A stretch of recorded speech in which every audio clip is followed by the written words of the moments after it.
30 empresaris de Sant Jordi han unit forces i han creat la primera associació empresarial del poble per tal de convertir-se en un interlocutor fort davant l'Ajuntament.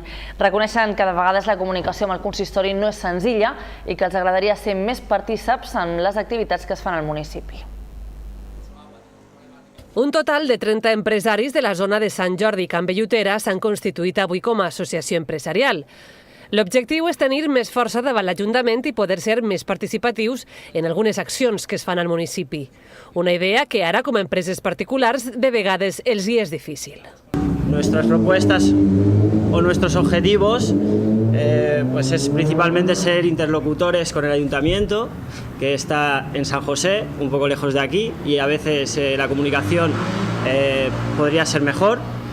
Proponer y colaborar en todas las iniciativas beneficiosas para el pueblo, tanto para los empresarios como para los vecinos.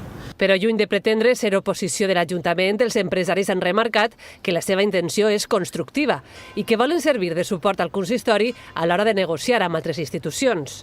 Pues evidentemente el ayuntamiento de San José es un ayuntamiento de mucho peso en la isla, pero bueno, todo lo que le podamos ayudar y en todos los foros en los que podamos estar solicitando esto, yo os puedo asegurar que estoy en muchísimas reuniones en Mallorca y yo cada vez que veo que se destina un euro a Mallorca estoy pensando qué parte de ese euro va a venir a mi isla y qué parte de ese euro va a venir a mi municipio.